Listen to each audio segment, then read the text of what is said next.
We fight to win. That means we lose, and lose, and lose, and lose. Until we're ready.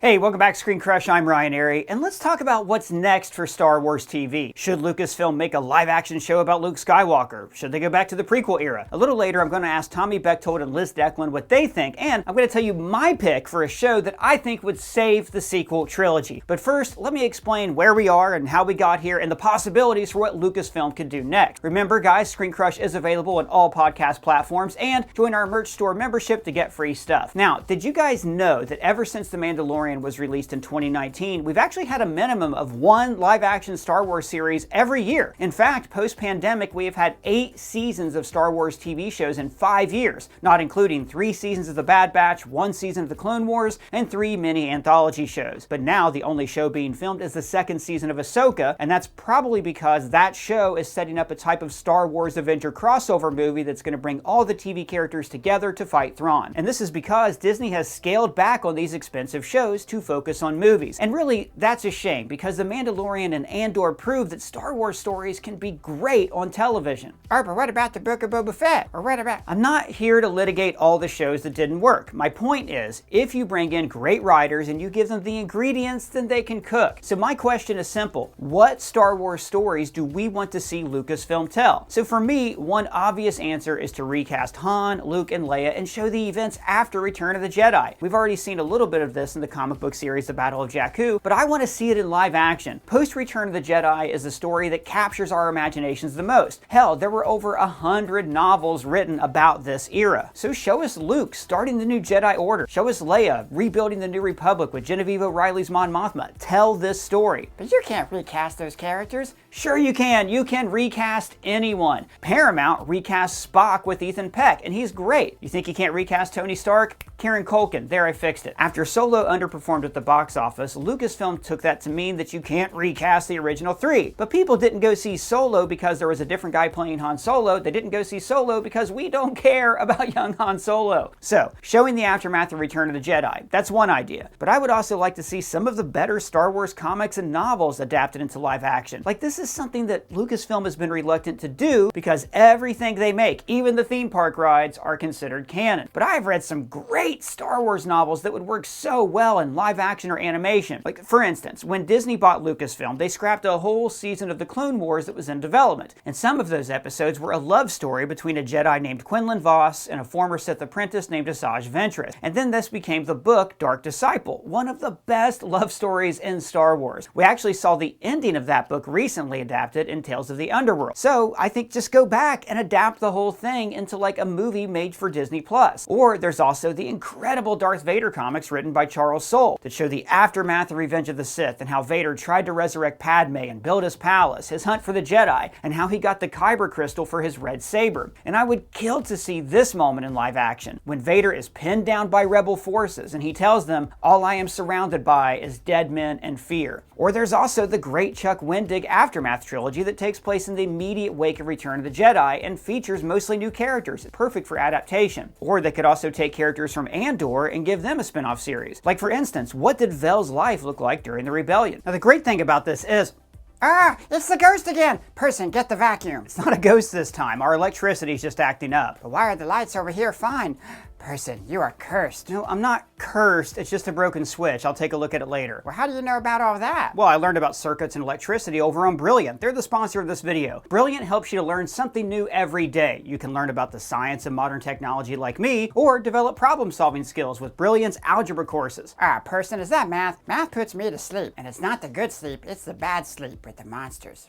But trust me, dude, I used to be the exact same way. When I was in school, I was terrible at math. I couldn't pay attention, and the lessons always felt like I was being talked at and not guided through. But Brilliant's lessons are crafted by an award-winning team of professionals from places like MIT, Stanford, Microsoft, and Google. These hands-on lessons are proven to be 6 times more effective than watching lecture videos. And it's not just math and science either. Brilliant offers courses on computer logic and programming. So you're not only studying a coding language like Python, you're also learning the logic behind the problem so you can build a foundation that's going to help you in the future. The same can be said about their data analytics analytics courses, which have helped me so much with my job. Trust me, when you have a YouTube channel, there is so much data to analyze, everything from strategy for the entire channel or figuring out why maybe one video didn't perform as well as you thought. So thank you, Brilliant, for helping me to dig through all of that data. So to try everything that Brilliant has to offer for free for a full 30 days, visit brilliant.org/ScreenCrush or scan the QR code on screen, or you can click the link in the description. You'll also get 20% off an annual premium subscription. It's so much fun and you won't regret giving Brilliant a try. Now back to what I was saying. Now a little later, I'm going to tell you my favorite choice for a show that I think will improve the sequel trilogy, just like how the Clone Wars series improved the prequels. But before I bring on Liz and Tommy for their ideas, I want to run down a few more possibilities for Lucasfilm. They could just restart in a totally new era. For instance, the High Republic takes place about, 500 to 300 years before The Phantom Menace, and also James Mangold is doing a Dawn of the Jedi movie set 10,000 years in the past. So that leaves a lot of Star Wars history wide open. They could do Knights of the Old Republic, they could do the birth of the Sith, or the Jedi-Sith War 1,000 years ago, which is also when the Mandalorians sacked the Jedi Temple and took the Darksaber. This is also when the Old Republic was replaced with the Republic. Or tell the story of Tar Vizsla, the Mandalorian Jedi who created the Darksaber and united Mandalore. The story of a warrior sworn into a life of peace who breaks his vow to unite his warring planet. I mean, that's great material for a long-form serial. That's why it's so disappointing to see so much of Star Wars relying on old toys from the toolbox. Tony Gilroy told his Andor writing staff this guideline: leave more toys in the box than how you found it. Like, this galaxy has room for unlimited expansion, and I want to see some outsiders come in and tell new stories. But I am joined by two of my favorite friends of the channel. We have Liz Declan and Tommy Bechtold, the guy who is always on break and apparently is a giant Bills fan as well. Thank you both for joining me.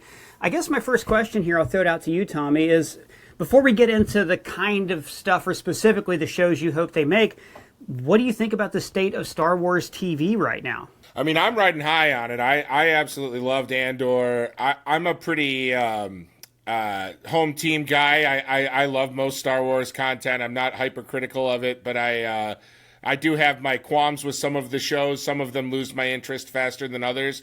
I thought this last season of Andor was, I mean, it's been said a million times, so I won't go on, but it's really Star Wars for anyone. It's consumable content for fans of good storytelling, more so than fans of Star Wars. Although they always seem to remind you every 15 minutes by adding a goofy little guy in a scene.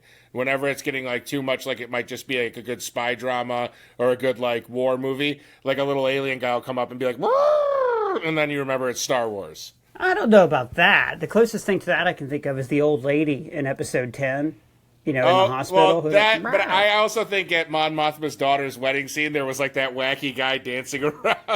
True. I mean, it's not obnoxious. I just think it's a nice touch to it. Yeah, no, the wackiest guys are those dudes in episode 3 playing rock, paper, scissors. I don't think we've ever seen two bigger idiots. Like, talk about the Rosencrantz and Guildenstern of Star Wars right there. Liz, what about you? What's your feelings on the state of Star Wars TV? And not just Andor, but, going back to the past year or so. Yeah, so I loved Andor. I agree completely. I think it was such a cool take on Star Wars. I think it was really nice to see. I keep referring to it as the boots on the ground effort of the rebellion, which I really liked. I also thought Skeleton Crew was really sweet, so different tonally than Andor, but I loved it. I loved that it had sort of a Goonies aesthetic to it.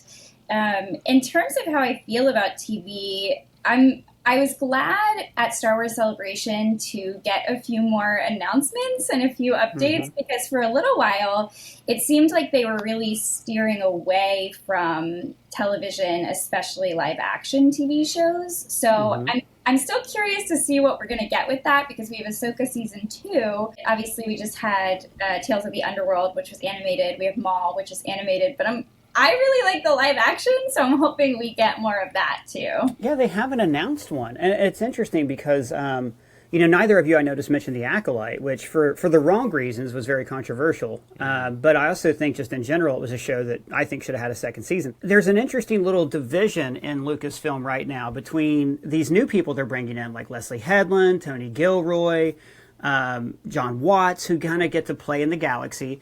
And then they try to stay as far away from Dave Filoni as possible because Dave Filoni and to a certain extent Jon Favreau are more concerned with using the toys that we all know about, from Rebels and things like that. It's interesting to kind of note that there's a civil war happening there. Liz, what were your thoughts on The Acolyte? Just because you've never been here before, welcome to the channel, good to have you. What were your thoughts on The Acolyte? So I do have an Acolyte poster behind me. I really enjoyed it. That's a cool poster. Thank you. We got that awesome. when we went to the premiere. I did the theatrical release, the first 2 episodes. Which Nice. was fun. For Screen Rant? Yeah, yes, Yeah. I think so. I can't remember. Okay. And by the way, you can, and the reason, Liz, I asked you on here is because I loved your articles on Andor for Screen Rant, some great Easter eggs, things that we missed. So it's really a pleasure to meet you and have you on here. Thank you so much. I was so excited to get the invite, so I'm really excited. But yeah, I loved the Acolyte. I think that, like you were already saying, it received a lot of heat for a lot of the wrong reasons, which I think is really a shame. And I thought it was interesting to see that difference with Andor, because I found them thematically similar in certain ways. So for me, I enjoyed the Acolyte. My one criticism of the Acolyte would be, I think they hedged their bets too much that they were getting a season 2. I think they set up season 2 too much without a guarantee that it was coming. And so the ending, I was disappointed a bit. Oh, because there was no ending. I think they were told they were going to get a season 2 pre-Iger. And because remember, that show's been in development since, they announced it in 2021 at their big info dump. So yeah, I'm with you guys. I'm with Tommy. I'm always going to like something Star Wars. I just can't. I'm rewatching Ahsoka right now, and it's just when you compare it or anything else to Andor, it just really doesn't hold up. But now that, like you've said, they've wiped the slate clean, we do have an opportunity to introduce all sorts of different kinds of stuff. Now, earlier I talked about how they could adapt things from the comics or from the books and how they can introduce new eras. A lot of people, like I had a tweet go off about a Luke Skywalker post-Return of the Jedi series that people seem to want to see. Liz, what about you? What kind of live action or animated Star Wars do you want to see? So this is controversial, I know it already, but I'll say I'm a kid of the 90s and I love Hayden Christensen and I loved his take on Anakin Skywalker. So I would love to see a Vader show or a live-action Clone Wars. And I do think more so than Vader, Ewan McGregor and Hayden Christensen have both teased Clone Wars. So I'm really curious to see if we get that. Well, with Clone Wars, there's stories. Obviously, it's 7 seasons of a pretty great show. But there's stories. There's going to be gaps in there they haven't told, and they could also do some big culminating things. Like, I can't think of anything in particular that was referenced later on that we didn't get in the show. But they could also maybe foreshadow Palpatine returning. That's always fun to throw in there. They would have to DH Hayden Christensen though. That was one of the drawbacks of Obi-Wan. I noticed, my guy's in his 40s now, and it shows. Tommy, what do you think about that? A Clone Wars live action? How would they, are we going to just continue what we've seen or make it a bigger event? What do you think? I would absolutely love a Clone Wars adaptation live action, because I would say one of my kind of struggles with Star Wars is they have all this great animation, and I just struggle to connect with it more than I do the live action. But there are episodes of Clone Wars that I've watched, whether it's for a project or for pleasure, that I've really enjoyed. I just have trouble sticking with it. So to see those stories unfold in live action, I think would be a treat. I love it. Liz, would you want to see an adaptation or stories we haven't seen before? There are some stories from the Lost Tales that were never adapted, where they just released the animatics. There's that. What would you like to see? So I will say one event in particular that I'm shocked has never been shown on screen in canon is Anakin's knighting ceremony. It was in the 2003 Clone Wars, but we've never seen it on screen. We would definitely need a big de-aging for that. But I would love to see. It's surprising that we haven't seen that before. Yeah, and like you said, in the Jindy Taratovsky, I mispronounce his name every time, that we did see it. But, I'm with you on that. That would be a lot of fun.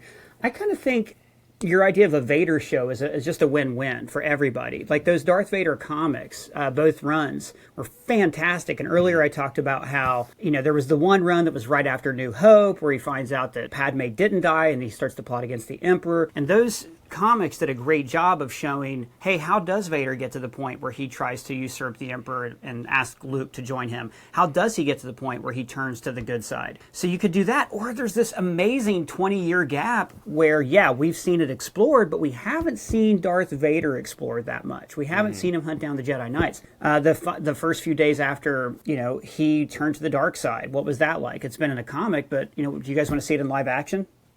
Absolutely. Yes. But is there a reason to not do it? Because the other thing here, and this is like the whole Filoni versus the Outsiders, can Star Wars grow if we keep doing this? Because we keep talking about, oh God, Andor's so great, Andor's so great. But what made it great is Tony Gilroy had this axiom he told his writers where it's like, leave more toys in the box than you took out. Don't just be like a kid bashing up action figures, create for others. The Darth Vader series gave us Dr. Aphra, one of the best Star Wars characters. I'd love to see her in live action too. You know, I think, Ryan, it occurs to me that like one of the pitfalls of adapting a series around Vader is like, it gets grimmer and grimmer the more we learn about him, right? Like the redemption story of him has already been told in Return of the Jedi, right? Like we've already seen how it ends, you know, his happy ending, quote unquote. Everything that is revealed to us in these shows and in Rogue One is just him murdering people and like becoming less and less human. So I do think it's like, you know, well, as a Star Wars fan and as a Vader fan, like as a fan of the character, like that could be a lot of fun. I don't know how many. I mean, how many episodes of him just hunting down people and killing them with like no compassion or any empathy like that we can root for. But again, I'm going to go to the comics here. That's what made Dr. Aphra such a good foil for him, is that she was by his side and was trying to figure out how to not get murdered by him the entire time. So she kind of became a proxy protagonist for us. But then there's stories where he has gone to planets that he knew as Anakin, where he and Padme were. Like there's a great novel, Thrawn Alliances, where it goes back and forth between Anakin meeting Thrawn during the Clone Wars and Darth Vader with Thrawn in the present day. So there's things they could do there, Liz, that would combine both of your thoughts. You know, what do you think? What do you think a Vader series could work, given what Tommy just said, that it's kind of hard to root for a guy who's just murdering? Yeah, I think that's a fair comment. I would say, I know from the comics, there are two stories I would be really interested in. One of which is when he has his kyber crystal that he turns to red for his lightsaber, which we haven't seen on screen. But in the comics, he actually has this really incredible moment of conflict, which we don't get outside of, you know, Revenge of the Sith before he really takes that fall. He has this incredible moment of conflict where he's experiencing seeing Padme, seeing Obi-Wan, and it suggests that he gets pulled more toward the light for a second. So I think that would be really interesting. I'd also love to see his attempts to resurrect Padme, because that has always felt, it's in the comics, but it's always felt like a gap for me in the shows, because Padme hasn't really been mentioned by name very often. And so I think that's something that I would like to see, because it's such a natural progression of his story. Of course he would be obsessed with resurrecting Padme. Yes, he choked her on Mustafar, but of course he would want to resurrect her. So I think that would be interesting. And to answer your other question, I think for me, it doesn't have to be mutually exclusive to explore new stories and also draw from the resources they know work for fans. Ewan McGregor, Hayden Christensen, they are always going to get audiences pulled back in for better or worse. And you know, not to be grim, but we have a limited amount of time where that can really work. And so I think take advantage now while they're both interested, while they can de-age a little bit. So for me, I love new stories, but I'm also not of the camp that's like, no more Skywalkers, because I love the Skywalker. Me too. I'm with you. You know, we could also get into, telling some of these stories in animation, right? I mean, I've talked earlier about showing Luke post Return of the Jedi. You could do it in animation if you don't want to recast Leia, you know, or anybody like that from that era. If you want to include Han, and you could totally do that. I mean, Luke, you got to admit, some of the animation stuff they're doing is some of the best Star Wars of the Disney era. But Tommy, I'm taking time away from you here. What is it you want to see TV show focus on next? Yes, well, you know, I say this with my tongue slightly in my cheek, but if it ain't broke, don't fix it is something I've never been able to apply to my own life, but I think Star Wars needs to apply.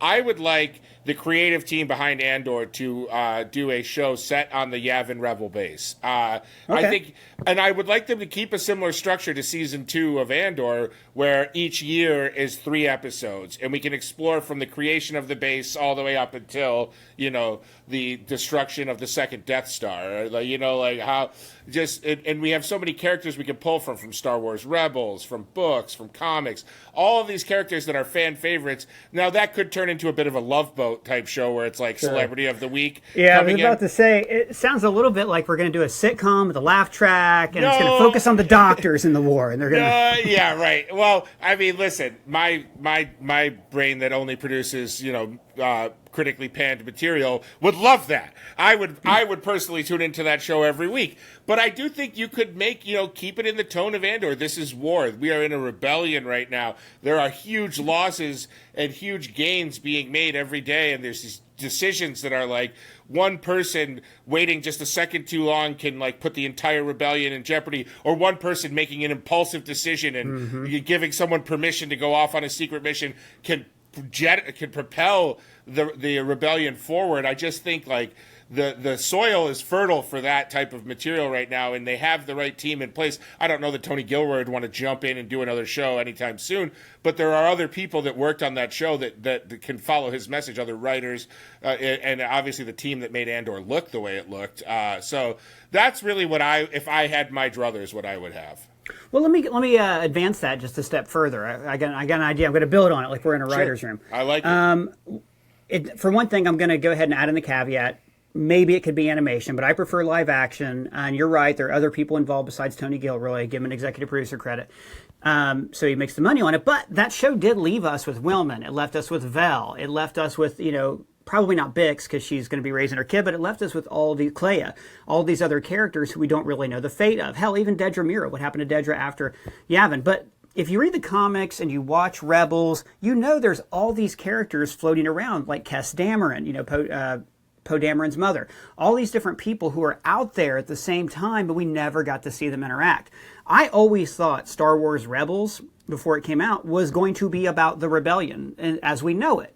Now, it was interesting to see it form from one cell to joining others, but I was always disappointed, Liz, that the scope never increased beyond Lothal and characters I didn't care about, like Ezra Bridger. What are your thoughts on like a Rebel Shame series? I hate that character. He's a Luke proxy. That's it. He's just another Luke to sell little lightsaber blasters to kids. His journey undermines the journey of Luke Skywalker. Take him out of that show, make Sabine the main character, and the show dramatically increases. I'm gonna make a video about this. I promise. It's just I get so visceral when I talk about how much I can't stand that character. My hair's standing up on my arms just based on your passion. I can't.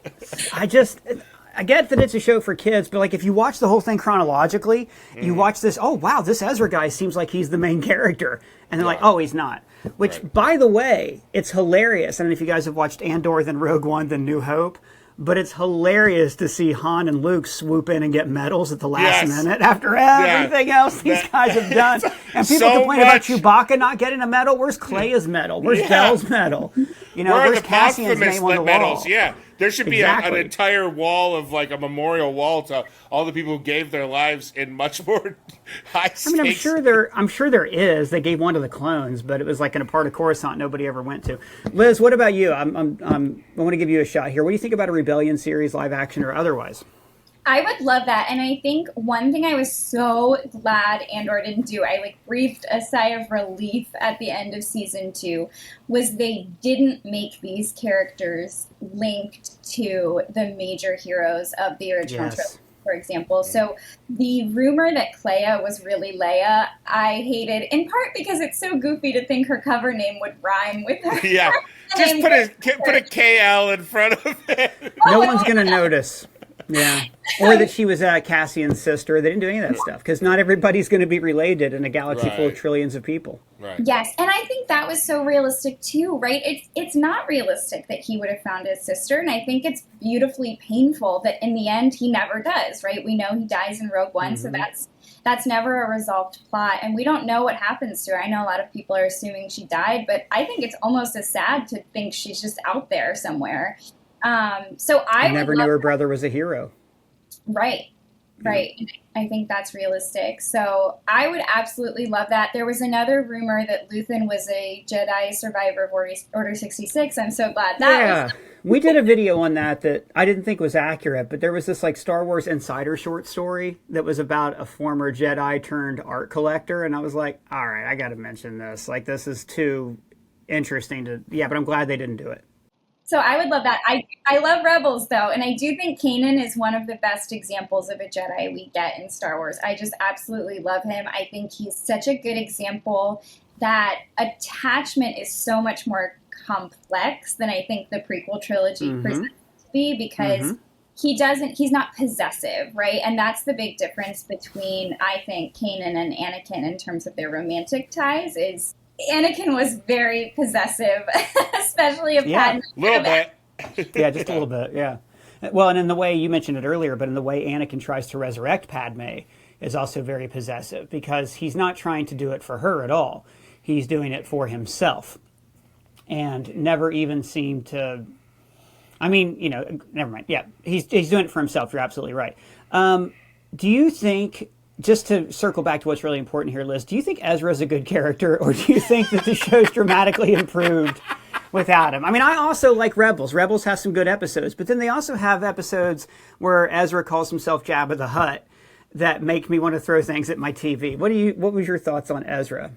So here's what I'll say about Ezra. I think Iman Esfandi is one of the best casting choices Star Wars has ever made. I absolutely love him. I love how much he adores Ezra. I got to see him in person in Philly last year, and he's really sold me on this character. I don't know if you follow him on social media or have seen his posts, but he lives and breathes Ezra. And that's great. That's great. He and I are on opposite sides of the Ezra spectrum. I can't think of somebody I would follow less on Instagram. The guy who's always posting about Ezra. Just My a constant sworn enemy reminder. of the Star Wars galaxy. Well, but see, the core of Ezra for me, though, goes back to kind of what I mentioned earlier. And look, Star Wars is a restaurant. Order whatever you want off the menu. And that's why I think shows like The Acolyte, which focus on a Sith protagonist, and shows like Skeleton Crew, they all fit. Even Andor, which is more mature. I do struggle with like a lot of the stuff Filoni's done in live, like specifically Ahsoka, because one, it's Rebels season 5. 2, it's a bad Rebels season 5. I never understood why nobody was ever really given concrete motivation related to their character, in my opinion. So, but I don't want to, that's a whole other video. My point is that at Lucasfilm, there is this like push-pull between something new and something nostalgic. So in a broader sense, we've had fun talking about specific things, but how do you guys think they negotiate that going forward? Is Andor the perfect balance? Is it perfect Star Wars because it's the right combo of familiar and new? Whoever wants to take the question, go for it. It's really tough to answer because they've had such struggles doing it so far. Like when Force Awakens came out, everybody, an instant reaction was, what a triumph. And then the analysis started rolling in and how similar it was to A New Hope, and how, wow, we really just got fed a bunch of member berries or whatever you want to say. And all of a sudden people soured on it, and the whole entire sequel trilogy kind of became maligned for better, without a better, more eloquent way to put it. I just don't think that. I think you have to have the base of the original George Lucas storytelling in pretty much every project. I think anytime you try to get too far away from it, the threads weaken too much for like the average fan. Like the average Star Wars fan has these like 10 characters in Star Wars that they know. Vader, Obi-Wan, Luke, Leia, Chewie. And the characters have to at least kind of resemble those archetypes, or literally have their names, or use their old weapons. Gotcha. So I mean, that's just my opinion. I would love if they took big risks, but I think in order to succeed, you kind of have to keep going back to like the original tree and taking seeds from that tree and planting them, rather than just trying to create a completely new orchard. Well, I've got a thought on that I think you're half right, but first I want to hear what Liz has to say. So I'm going to take it in a different direction. I hope that's all right. I think for me, the push and pull... Get him. No. Drag me. Get him. No, just kidding. Of course it's all right. I have a different sort of talking point, which is I think they don't know what to do with the divisive nature of the fan base. And I think the push and pull is, do we acquiesce to this division? Do we appeal to the loudest voices, or do we proceed, however we see fit? And so I think that is part of the push and pull from my perspective. And I think that's really a shame, because my opinion is there are always going to be those people who are just here to bash Star Wars because it's not for engagement. Yes. Yeah, it's a moneymaker for several prominent people online. Just to hate everything Star Wars. Who are really up. boring people, because you already know what they're going to say before they open their stupid mouths. Very so predictable. let me just kind of combine your 2 points here. one thing that makes Star Wars Star Wars. So for one thing, there's never been a better Star Wars writer than George Lucas. And what made Star Wars was, it was a mix of his personal experience and political viewpoints, but also he took the familiar and the new. He combined Westerns and sci-fi and all this other stuff into one mix. I think when you look at some of the best, most successful Star Wars storytelling, they have said, like Jon Favreau said, when they made The Mandalorian, they wanted to go back to the things that influenced George. And I think, for instance, Dave Filoni has a tendency to make things to just keep continuing the stories of George, or keep continuing and adding to it, instead of going back and saying, okay, so what kind of story are we telling? What are our themes? What can we draw inspiration from? And what sets Andor apart is Andor, I forget the guy's name. The writer of episodes 10 through 12 was a student of revolutions. Tony Gilroy studied revolutions for years because that's what he was interested in. So when you rewatch that, you see inspirations from films like Soykuba or the Battle of Algiers mixed in with real world and, like the Russian Revolution. All of that mixed together and then placed in the Star Wars galaxy is what gave you Andor. And speaking of Andor, I want to make sure you guys saw our Andor parody merch before we take it off of our merch store. There's the Free Gorman shirt with the spider, I Have Friends Everywhere, and Marva's speech, Fight the Empire. And we also have the Stay on Target, Happy Empire Day, Rebel Scum, Original Trilogy, Hello There, and many more. We love designing these shirts for you guys. It is a big help to our channel. Links are below, and if you become a member, you can get rewards and earn free stuff. But I want to thank you both for joining. I want to just in a second tell you guys my number one pick for the Star Wars story that I think they should do in live action, or if we have to, animation. But first, I want to thank Tommy and Liz for coming on. You can find their social links below. Liz writes for Screen Rant, other sites, and just a fantastic Star Wars fan. Thank you both for coming on. Now, earlier I mentioned that they should adapt some of the better Star Wars novels, and my top pick for this is a great book by Claudia Gray called Star Wars Bloodline. This is a conspiracy thriller that takes place 5 years before The Force Awakens. It details the political struggles in the New Republic, with two major parties: the centrists, who are more pro-empire and want more government control, and the populace, who want a decentralized government. So Leia teams up with a member of the opposition party, and they uncover a vast conspiracy that is funding a group that turns out to be the First Order. I think a book like this is essential for the sequel trilogy. Like, it always bothered me how, after Return of the Jedi, we just pick up and the Empire's suddenly back. It makes the history and accomplishments of the original trilogy seem hollow. But this book actually shows how this happened, the failures in government and human nature that led to the rise of fascism. And this series could even lay more groundwork for Snoke and the return of Palpatine. Like, I doubt they could get Adam Driver, but if he did, it would be amazing to see his fall to the dark side play out on screen, even if it's animated instead of live action. Most of us would say that the sequel trilogy was overall a disappointment. So why not create a series that bolsters and improves that trilogy? We can see the rise of the First Order, see Luke's arrogance leading to his fall, see Han and Chewie become race car drivers, which is exactly what they do in the book, by the way. Give us something familiar but new. I mean, there's nothing more Star Wars than that. But guys, what do you think? What TV do you want to see Lucasfilm make next? What are the mistakes you think they've made? Let me know your thoughts down in the comments, or at me on Twitter, Blue Sky Threads, or on our free to join Discord server. Links for all of those are below. And if it's your first time here, please subscribe and smash that bell for alerts. For ScreenCrush, I'm Ryan Airy.